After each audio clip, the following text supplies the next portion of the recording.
Hello, I'm Adam Watson, Digital Learning Coordinator at Shelby County Public Schools in Shelbyville, Kentucky. Welcome to our vodcast series, Shelby Speaks, Looking Forward.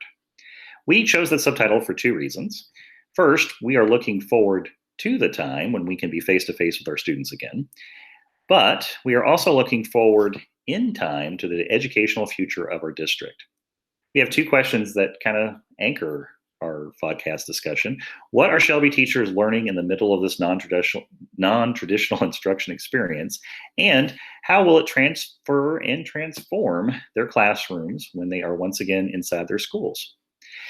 In this episode, we're here today with Amy Fisher, who is an exceptional child educator at East Middle School. Amy, welcome to our podcast. Hi, thank you. Well, I'm going to change a little bit in terms of, I know that our focus today is going to be on eighth grade students who are doing defenses of learning.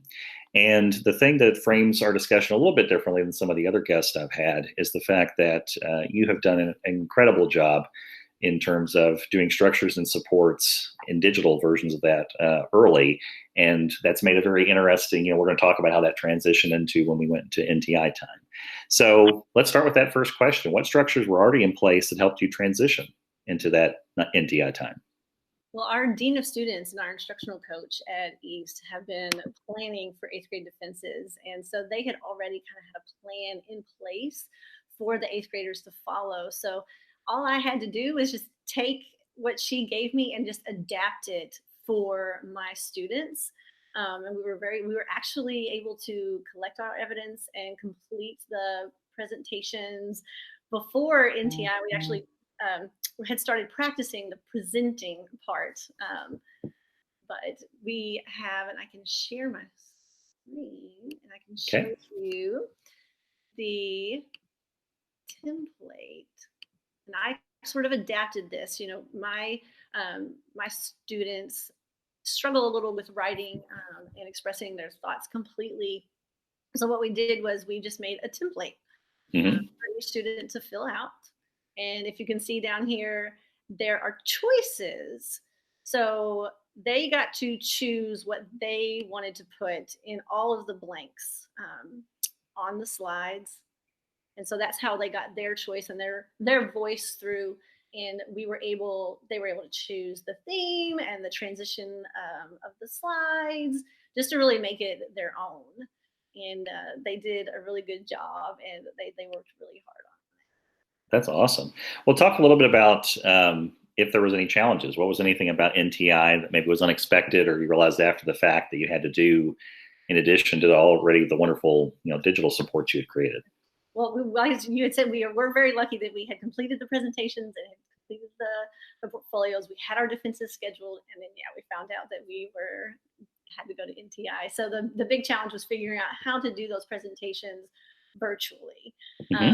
So we had to figure out how to get the materials we had to get a new committee, obviously, and get the materials to the committee, and how we were going to get the students to be able to present and things. But we figured it out. So we were able to scan a lot of the evidence and send those to the committee beforehand. In our presentations, the completed presentations and the notes, we had a script for the committee in case they had any issues understanding the words that the kids were saying. And we had suggested questions too, because they were supposed to be asked questions for every piece of evidence. So we put questions in there that we knew that they would be successful at answering. So it really helped. And we've done 6. That's awesome. I have a lot of eighth graders, so they've gone really, really well. So. You mentioned just to highlight, you talked about like a parent. There was like a choice board of communication, and the parent. Yeah, go ahead, talk about that. We have some of our students, they have different communication needs, and so we were able to kind of personalize that for them. So we have some that were able to read their presentation.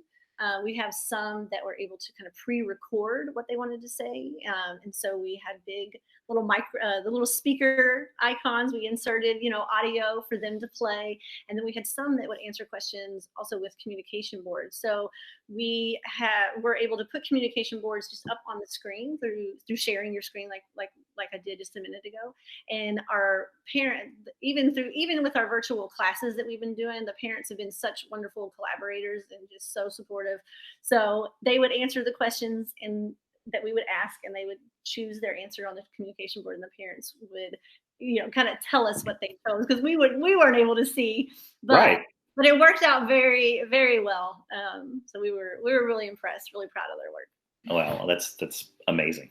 To wrap up our vodcast time today, I wanted to ask you the final question, which is, if you could go back in time and give yourself advice pre-NTI and pre all this stuff, what would you have said? What would you tell yourself?